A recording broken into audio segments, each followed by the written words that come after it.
আপনি যদি কাউকে মনে করেন যে ওই লোকটা দোষী, ও কি দোষ করছে আপনাকে এটা ভাই দেখাতে হবে। আপনি একজন ক্রিকেটারকে একটা টুর্নামেন্টে খেলতে দিবেন না, অন্য টুর্নামেন্টে খেলতে দিবেন, আবার বলবেন তাদেরকে ফিক্সার বলা যাবে না, তাহলে আপনার স্টান্স নিয়ে তো আসলে প্রশ্ন জাগবেই। So Bangladesh cricket board they are the guardian যেভাবে বাসা চালাবে, ঘর চালাবে, সংসার চালাবে, সংসারের বাকিরা কিন্তু সেভাবেই চলবে। আগামীকাল বিপিএল এর নিলাম, বিপিএল এর কয়েকজন ক্রিকেটারকে নিলামের থেকে নাম সরিয়ে দেওয়া হয়েছে।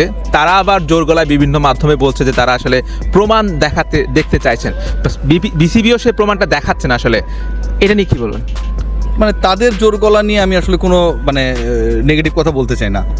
আপনি যদি কাউকে মনে করেন যে ওই লোকটা দোষী, ও কি দোষ করছে আপনাকে এটা ভাই দেখাতে হবে। এখন এটা কিন্তু এমন না যে একজন গ্রামের চোরকে ধরছেন, বেঁধে রাখছেন, পুলিশে দিয়ে দিয়েছেন। যাদের বিরুদ্ধে এলিগেশনটা এসেছে এবং যাদের আপনি নাম সরিয়েছেন তারা প্রত্যেকেই বড় ক্রিকেটার, ইন্টারন্যাশনাল ক্রিকেট খেলেছেন, বাংলাদেশকে সার্ভিস দিয়েছেন। সো ওই ক্রিকেটারকে আমি সন্দেহ করলাম, সরিয়ে দিলাম, সেই সুযোগটা নেই। অথবা আপনার কাছে যদি অকাট্য প্রমাণ না থাকে তাকে ব্যান করার সুযোগও নেই। সো আমার কাছে যেটা মনে হয় যে আপনি এমন কিছু ফালতু কথা বলছেন যে ওই ক্রিকেটার রেড লিস্টেড, যে কারণে বিপিএল খেলতে পারবে না, আবার একই রেড লিস্টেড প্লেয়ার দেশের অন্য ডোমেস্টিক ক্রিকেটে খেলতে পারবে, এটা তো সাংঘর্ষিক ভাই। যে চোর সে স্বর্গে গিয়েও চুরি করার চেষ্টা করবে, বাস্তবতা। সো আপনি একজন ক্রিকেটারকে একটা টুর্নামেন্টে খেলতে দিবেন না, অন্য টুর্নামেন্টে খেলতে দিবেন, আবার বলবেন তাদেরকে ফিক্সার বলা যাবে না, তাহলে আপনার স্টান্স নিয়ে তো আসলে প্রশ্ন জাগবেই। আসলে যদি তারা প্রমাণিত না হয়, 6 মাস পরে বলা হলো যে তাদের বিরুদ্ধে ফিক্সিং এর কোনো অ্যালিগেশন নেই বা তারা করেনি, তাহলে এই যে তারা এই বিপিএলটা খেলতে পারছেন না, তার চেয়ে বড় কথা তাদের নামের পাশে যে একটা তকমা লেগে যাবে, এইটার ক্ষতিপূরণ কে দিবে? আসলে বিসিবি তখন কি করবে? এটা ক্ষতিপূরণ কেউ দিবে না। আমার কাছে মনে হয় যে যদি আপনার কাছে ভাই কোনো ফুল প্রুফ এভিডেন্স না থাকে, then you should allow this 7 or 8 or 9 cricketers to play the BPL. If you have the conclusive evidence, then you can take your decision.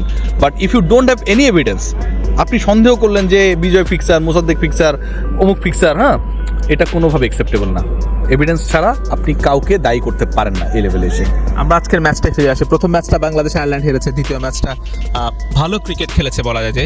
তো সেক্ষেত্রে আসলে এই ম্যাচে আপনি বাংলাদেশ দলে ঘুরে দাঁড়ানোর জন্য কি টার্নিং পয়েন্ট কোথায় দেখছেন? আমার কাছে মনে হয় যে second wicket partnership is very much important, এবং একই সাথে আরও দুটো জিনিস অ্যাড করবো। একটা হচ্ছে পাওয়ার প্লেতে 66 রান করা, যেটা গুরুত্বপূর্ণ ছিল, কারণ আপনার চাপটা কমিয়ে দিয়েছে, এবং শাক মেহেদি যেভাবে বল করেছেন তাতে আমার কাছে মনে হয় যে আয়ারল্যান্ড যেভাবে শাক দিয়ে ম্যাচ রাখার চেষ্টা করেছিল, এই ম্যাচ জেতার মাধ্যমে সিরিজ জিতে ফেলবে, সেটা সম্ভব হয়নি।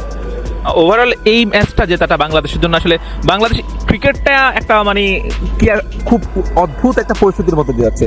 তো সবশেষে মাঠের ক্রিকেট ভালো খেলে আসলে দর্শকরা আনন্দিত হয় বা অন্য বিষয়গুলো ভুলে যায়। আপনাকে মনে হয় যে এই জয়টা অন্তত এই যে ঘোলাটে পরিস্থিতি কিছুটা স্বস্তি দিচ্ছে? শোনেন, বাংলাদেশের ক্রিকেটারদের কেন সবসময় ঘোলাটে পরিস্থিতিতে জয় পেয়ে স্বস্তি দিতে হবে? বোর্ড কি করে? বোর্ডেরও তো দায়িত্ব রয়েছে। বোর্ড হচ্ছে লিটন একটা কথা বললো, লিপুর বাইট পাঠিয়ে দিল, ইন্টারভিউ পাঠিয়ে দিল, এইভাবে তো হয় না। বোর্ড হচ্ছে একবার বলবে যে যারা হচ্ছে নিষিদ্ধ হয়ে যাচ্ছে তাদের বিরুদ্ধে আমরা অ্যালেক্স মার্শালের রিপোর্ট পাইছি, তালিকার মধ্যে নাম আছে, আবার বলবে যে তাদেরকে ফিক্সার বলা যাবে না, তাদের বিরুদ্ধে আমাদের অকাট্য প্রমাণ নেই। So Bangladesh cricket board they are the guardian যেভাবে বাসা চালাবে, ঘর চালাবে, সংসার চালাবে, সংসারের বাকিরা কিন্তু সেভাবেই চলবে।